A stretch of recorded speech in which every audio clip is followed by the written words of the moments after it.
नमस्ते दोस्तों मैं इस वीडियो में बताने वाला हूँ बिहार बोर्ड की तरफ से जो ऑफिशियल मॉडल पेपर आई है। तो उसमें केमिस्ट्री है, क्लास ट्वेल्थ के जो केमिस्ट्री का जो मॉडल पेपर है तो उसका क्वेश्चन जो है तो एक एक क्वेश्चन का मैं फुल एक्सप्लेनेशन के साथ आंसर बताने वाला हूँ।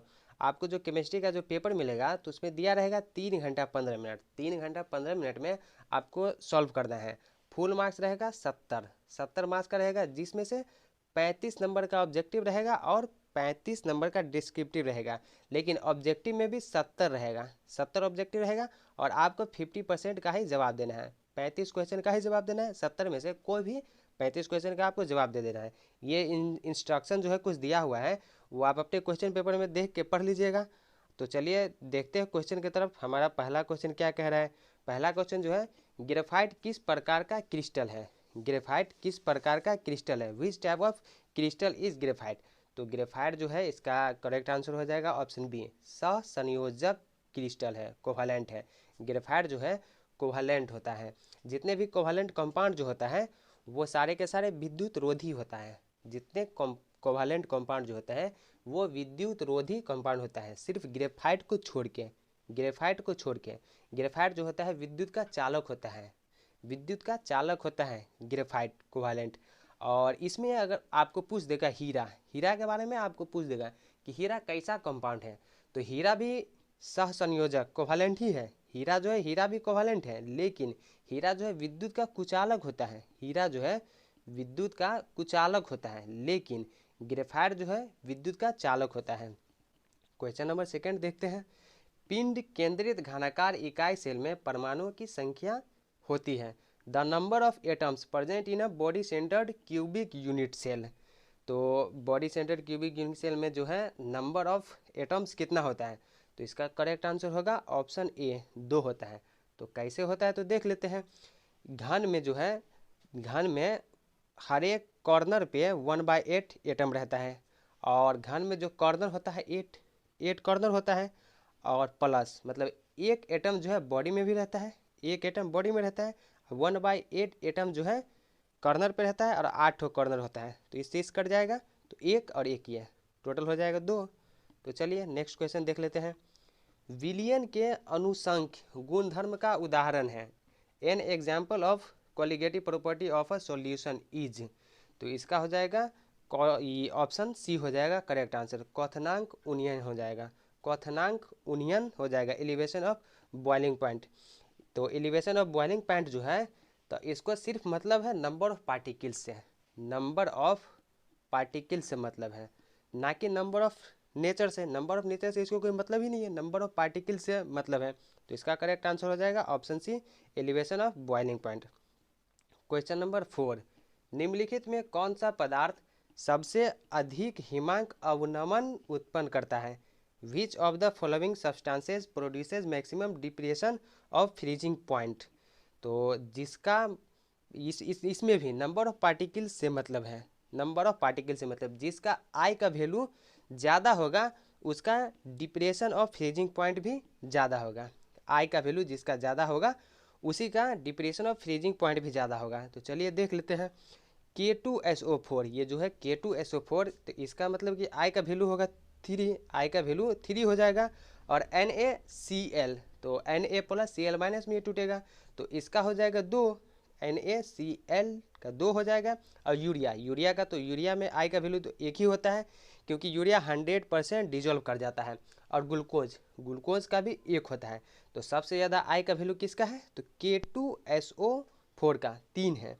तो डिप्रेशन ऑफ फ्रीजिंग पॉइंट भी सबसे ज़्यादा होगा K2SO4। तो करेक्ट आंसर हो जाएगा ऑप्शन ए। नेक्स्ट क्वेश्चन देख लेते हैं। द्रवित NaCl के विद्युत अपघटन के कैथोड पर मुक्त होता है। The substance deposited at cathode during the electrolysis of molten NaCl is. Molten NaCl कह रहा है, तो मोल्टेन मतलब गला हुआ, गला हुआ कह रहा है। तो इसका करेक्ट आंसर हो जाएगा सोडियम, सोडियम हो जाएगा इसका करेक्ट आंसर। मोल्टेन कह रहा है, मोल्टेन NaCl मतलब गला हुआ, तो गला हुआ कह रहा है। तो इसका जो है सोडियम कैथोड पर मुक्त होता है, सोडियम कैथोड पर मुक्त होता है। इसी में चेंज कर देगा। मोल्टेन की जगह अगर आपको कर देगा एक्वस NaCl। एक्वस NaCl मतलब जलीय विलयन। अगर आपको जलीय विलयन कर देगा तो हाइड्रोजन जो मुक्त होगा कैथोड पर, तब हाइड्रोजन कैथोड पर मुक्त होगा। लेकिन इसमें कह रहा है मोल्टेन, गला हुआ, तो इसका करेक्ट आंसर होगा ऑप्शन बी, सोडियम। एक इलेक्ट्रोड का मानक ऑक्सीकरण विभव प्लस 0.76 वोल्ट है, तो इसका मानक अवकरण विभव है।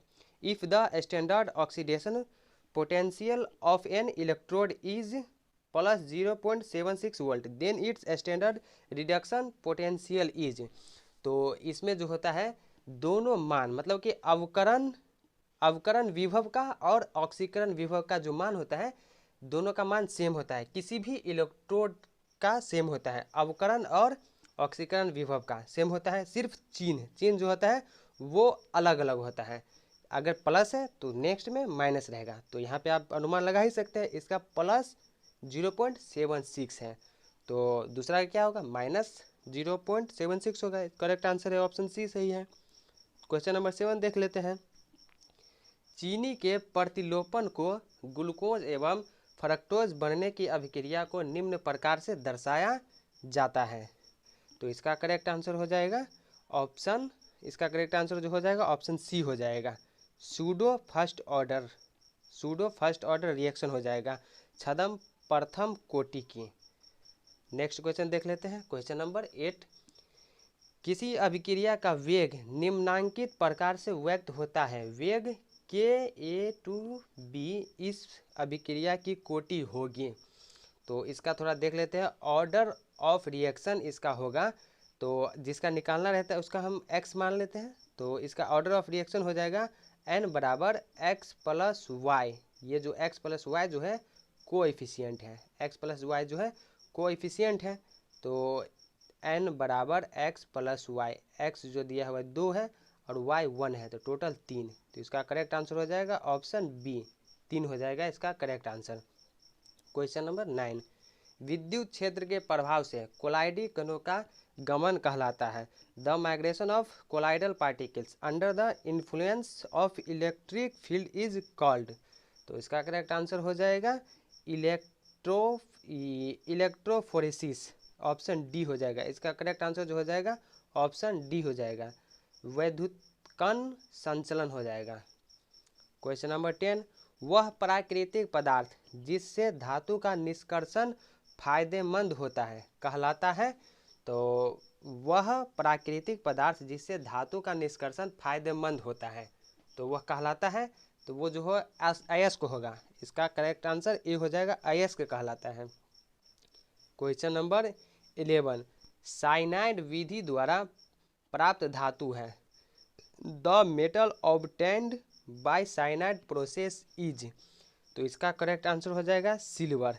अब कैसे होगा इसका करेक्ट आंसर सिल्वर, तो थोड़ा इसका मतलब कि एक्सप्लेनेशन देख लेते हैं। साइनाइड विधि द्वारा जो होता है पदार्थ होता है, साइनाइड विधि द्वारा दो पदार्थ प्राप्त होता है। अब दो पदार्थ कौन सा प्राप्त होता है, तो एक Au जिसको हम गोल्ड कहते हैं और दूसरा Ag जिसको हम सिल्वर कहते हैं। तो ऑप्शन में दिया हुआ है सिल्वर, तो इसका करेक्ट आंसर सिल्वर होगा। अगर ऑप्शन में गोल्ड दिया रहेगा, गोल्ड अगर ऑप्शन में रहेगा तो इसका करेक्ट आंसर गोल्ड होगा, और सिल्वर अगर रहेगा, दोनों रहेगा तो दोनों होगा, लेकिन इसमें एक है तो सिल्वर होगा, अगर गोल्ड रहेगा तो गोल्ड होगा। क्वेश्चन नंबर 12 देख लेते हैं। निम्नलिखित में कौन हाइड्रोजन बंध नहीं बनाता है। Which of the following does not form hydrogen bond. तो सबसे पहले ये जान लेते हैं कि हाइड्रोजन बॉन्ड बनाता कौन है। तो हाइड्रोजन बॉन्ड जो बनाता है फ्लोरीन, ऑक्सीजन, नाइट्रोजन, ये तीनों जो है हाइड्रोजन बॉन्ड बनाता है। सिंपली आप इसको फॉन के रूप में भी याद रख सकते हैं, FON, फॉन के रूप में भी याद रख सकते हैं। तो ऑप्शन ए में देखते हैं, ऑप्शन ए में N है तो ये तो बनाएगा, ऑप्शन बी में O है ये भी बनाएगा, ऑप्शन डी में F है ये भी बनाएगा, ऑप्शन सी में FON, तीनों में से कोई भी नहीं है तो ये नहीं बनाएगा। तो इसका करेक्ट आंसर होगा ऑप्शन सी, HCl जो है ये आयनिक बॉन्ड बनाता है, हाइड्रोजन बॉन्ड नहीं बनाता है HCl आयनिक बॉन्ड बनाता है, इसलिए 12 नंबर क्वेश्चन का आंसर होगा ऑप्शन सी, HCl।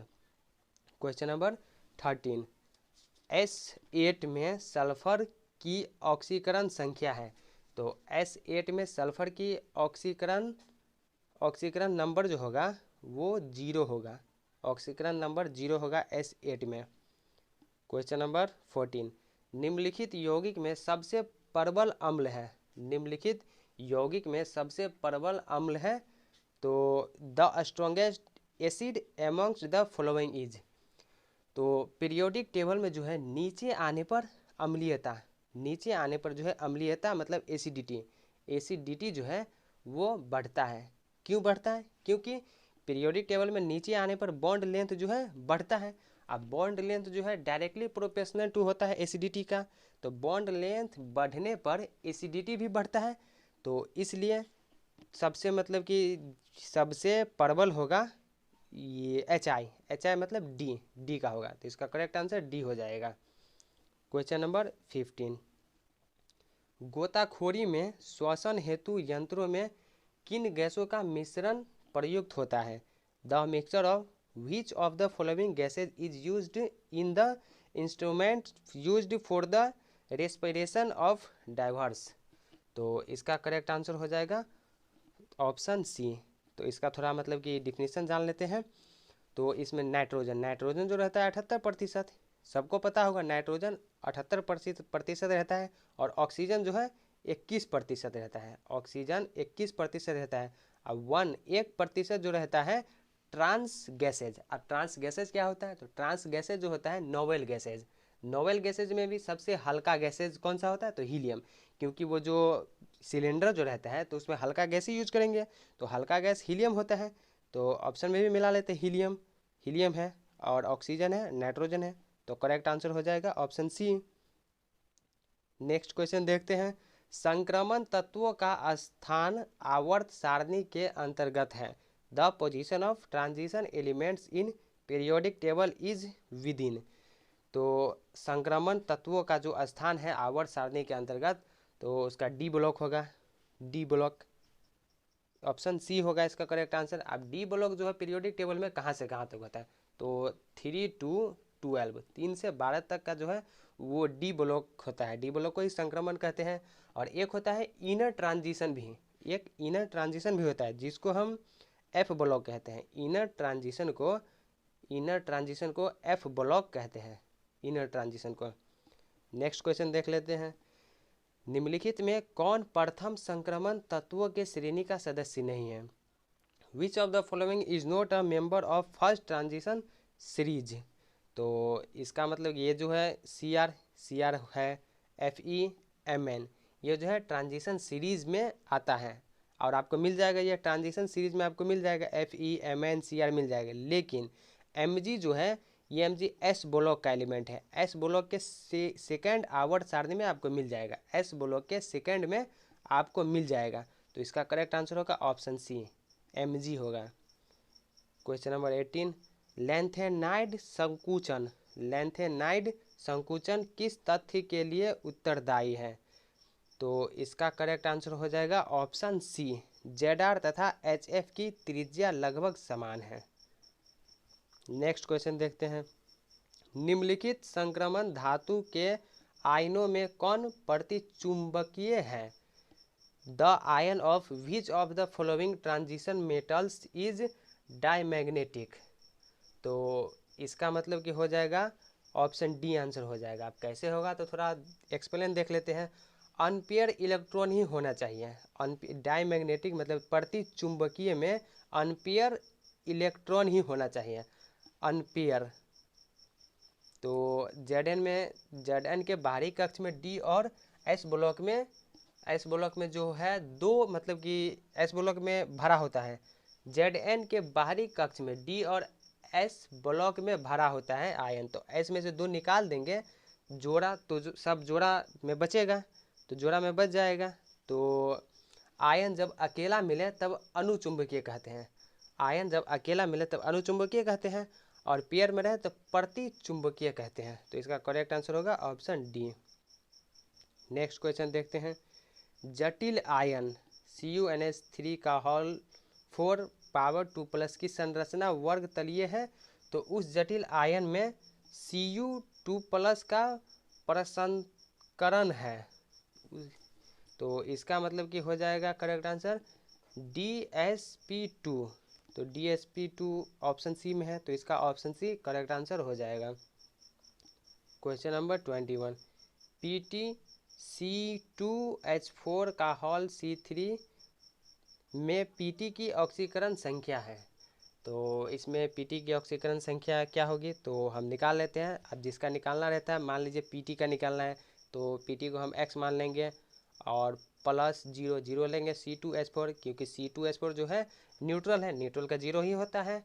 और उसके बाद आ जाएगा Cl मतलब ये क्लोरीन 3 ठो है, तो क्लोरीन का माइनस में होता है, तो -3 बराबर में -1 हो जाएगा। ये -3 जब उस साइड जाएगा तो +3 बन जाएगा, और +3 में से एक माइनस हो जाएगा तो 2 होगा। तो इसका करेक्ट आंसर होगा ऑप्शन बी। करेक्ट आंसर इसका होगा option B +2। Question number 22, secondary butyl chloride का IUPAC नाम है। सेकेंडरी ब्यूटिल क्लोराइड का IUPAC नाम है। तो इसका मतलब कि 2-क्लोरोब्यूटेन हो जाएगा, 2-क्लोरोब्यूटेन ऑप्शन बी हो जाएगा। तो पहले ये जान लीजिए कि सेकेंडरी मतलब होता क्या है। तो सेकेंडरी मतलब होता है कार्बन के सेकेंड, मतलब सेकेंड कार्बन पे क्लोरीन, सेकेंड कार्बन पे क्लोरीन। तो देख लीजिए beauty chloride, carbon carbon carbon carbon, second, जैसे ये सेकेंड कार्बन पे हम यहाँ पे क्लोरीन को लगा देंगे, तो यही हो जाएगा सेकेंडरी ब्यूटिल क्लोराइड हो जाएगा। और बाकी आप अपना लगा लीजिएगा, यहाँ पे C3 होगा, इधर भी C3 होगा, इधर CH2 होगा, यहाँ पे CH हो जाएगा, आप अपना लगा लीजिएगा। क्वेश्चन नंबर 23, निम्नलिखित में किस विधि के द्वारा प्राइमरी, सेकेंडरी एवं टर्शियरी अल्कोहल में विभेद किया जाता है। निम्नलिखित में किस विधि द्वारा प्राइमरी, सेकेंडरी एवं टर्शियरी अल्कोहल में विभेद किया जाता है। तो आपको तो पता ही होगा कि प्राइमरी, सेकेंडरी एवं टर्शरी में विभेद करने के लिए 5 विधि है, 5 विधि, जिसमें से ऑक्सीकरण विधि, लुकास प्रतिकारक विधि, विक्टर मेयर विधि, ये है। तो उपर्युक्त सभी, इसका पहले ये जान लीजिए कि इसका करेक्ट आंसर होगा उपर्युक्त सभी, जिसमें से 3 विधि दिया हुआ है। तो चौथा विधि हो जाएगा बाय हाइड्रोजनीकरण हो जाएगा, और 5वां विधि जो है अस्टेरीकरण हो जाएगा। तो 5 विधि के द्वारा हम प्राइमरी, सेकेंडरी एवं टर्शियरी अल्कोहल में विभेद किया जा सकता है। क्वेश्चन नंबर 24, निम्नलिखित में किसका प्रयोग निश्चेतक के रूप में होता है। तो पहले ये जान लीजिए कि निश्चेतक होता है क्या, तो बेहोशी, मतलब बेहोशी के रूप में। तो बेहोशी के रूप में क्लोरोफॉर्म का इस्तेमाल करते हैं। इसका करेक्ट आंसर हो जाएगा ऑप्शन ए, मतलब चिकित्सक में डॉक्टर जो है पेशेंट को बेहोश करते हैं क्लोरोफॉर्म मतलब कि इस्तेमाल करके। आपको ये भी पूछ देगा क्लोरोफॉर्म का जो है केमिकल फार्मूला क्या होगा। तो क्लोरोफॉर्म का केमिकल फार्मूला होगा CHCl3। और क्लोरोफॉर्म का ही नाम है क्लोरोफॉर्म का ही नाम है ट्राईक्लोरोफॉर्म। अगर ऑप्शन में रहेगा ट्राईक्लोरोफॉर्म तो आप लोग कन्फ्यूज मत होइएगा, क्योंकि क्लोरोफॉर्म का ही नाम है ट्राईक्लोरोफॉर्म, और इसका रासायनिक फार्मूला हो जाता है CHCl3। Question number 25, calcium acetate को गर्म करने से निम्नलिखित में कौन प्राप्त होता है। तो कैल्शियम एसीटेट को जब हम गर्म करते हैं तो क्या प्राप्त होता है, तो एसीटोन प्राप्त होता है। इसका करेक्ट आंसर हो जाएगा ऑप्शन सी, कैल्शियम एसीटेट को गर्म करने पर एसीटोन प्राप्त होता है। क्वेश्चन नंबर 26, एल्कोहल में कौन रहता है।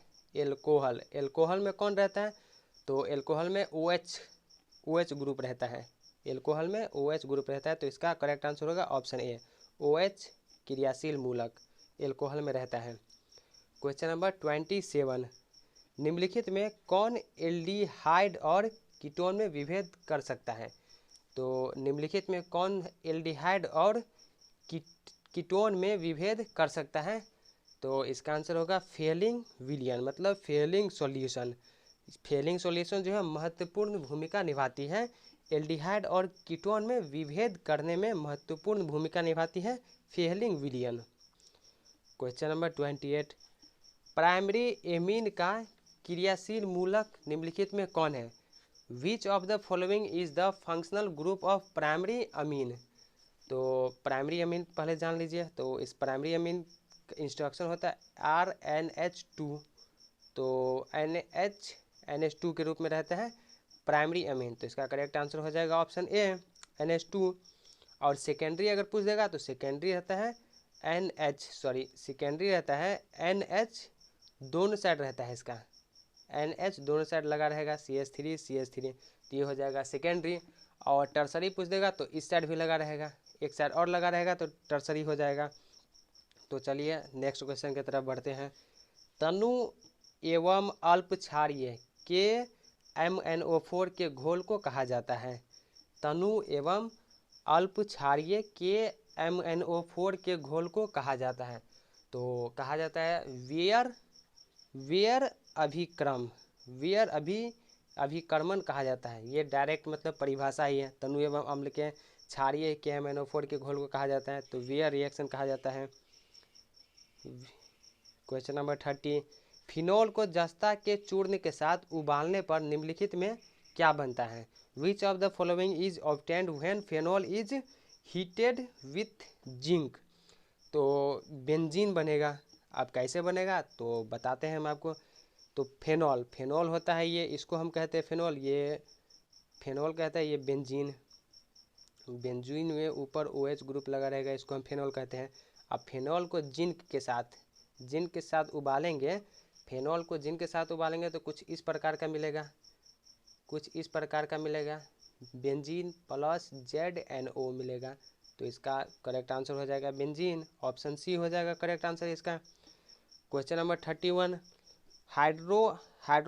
हाइड्रोक्सिलिक अम्लों का क्रियाशील मूलक है। तो हाइड्रोक्सिलिक अम्लों का क्रियाशील मूलक है तो इसका करेक्ट आंसर हो जाएगा COOH हो जाएगा।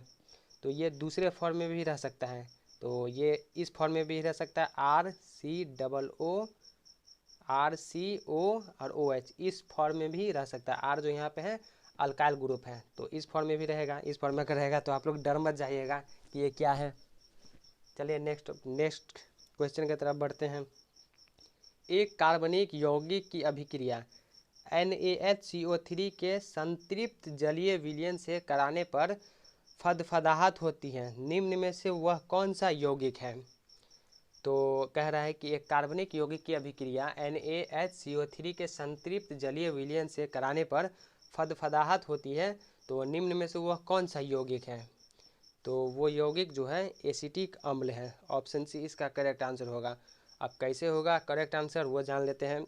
तो NaHCO3 को जब हम CH3COOH के साथ रिएक्ट कराएंगे, इसके साथ रिएक्ट कराएंगे तो हमको मिल जाएगा CO2 प्लस H2O और प्लस H2O प्लस इसके बाद हमको मिल जाएगा NaCH3COO, ये मिल जाएगा। और इसको ही हम कहते हैं सोडियम एसीटेट होगा ये। क्वेश्चन नंबर 33, ईस्टर को निम्नलिखित में से किस सूत्र से व्यक्त किया जाता है। An ester can be represented by which of the following formula. तो ईस्टर को रिप्रेजेंट करते हैं RCOOR के रूप में ईस्टर को व्यक्त करते हैं। तो इसका मतलब करेक्ट आंसर होगा ऑप्शन बी हो जाएगा इसका करेक्ट आंसर। और ये भी पूछ सकता है कि ईथर को किस फार्मूला के रूप में रिप्रेजेंट करते हैं। तो ईथर को जो रिप्रेजेंट करते हैं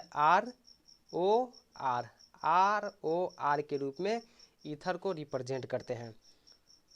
नेक्स्ट क्वेश्चन देखते हैं। क्वेश्चन नंबर 34, नाइट्रोएल्केन के अवकरण से बनता है। नाइट्रोएल्केन के रिडक्शन ऑफ नाइट्रोअल्केन गिब्स, तो प्राइमरी अमीन होगा। इसका करेक्ट आंसर ऑप्शन सी हो जाएगा, प्राइमरी अमीन होगा। अब कैसे होगा तो ये थोड़ा देख लेते हैं।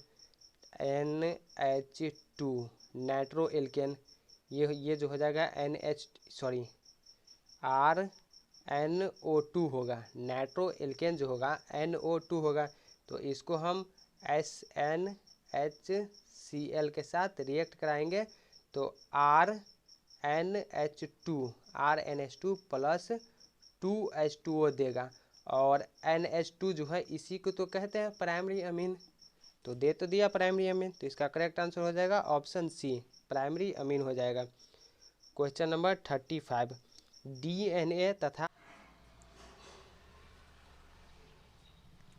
डीएनए तथा आरएनए में समान भस्म उपस्थित है। तो डीएनए तथा आरएनए में समान भस्म उपस्थित होता है, तो इसमें उपस्थित होता है गुएनिन, एडिनिन, साइटोसिन, और ये तीनों जो है ऑप्शन बी में है। तो इसका करेक्ट आंसर हो जाएगा ऑप्शन बी। तो इसमें मतलब कि टोटल 70 क्वेश्चन है, जिसमें से 35 क्वेश्चन का सॉल्यूशन मैं आपको बता दिया हूँ। इससे आगे का ऑब्जेक्टिव क्वेश्चन का आंसर इसका नेक्स्ट वीडियो में बताऊंगा। ये केमिस्ट्री का जब पार्ट 2 वीडियो बनाऊंगा तो उसमें मैं आपको बता दूंगा। यहाँ पर आपको ये वीडियो पसंद आया हो तो वीडियो को लाइक कर दे और चैनल को सब्सक्राइब कर दीजिएगा और अपने दोस्तों को भी शेयर कर दीजिएगा, ताकि वो लोग भी इससे अपना क्वेश्चन का आंसर मिला सकें। तो चलिए दोस्तों, अब मिलते हैं नेक्स्ट वीडियो में, तब तक के लिए बाय, धन्यवाद।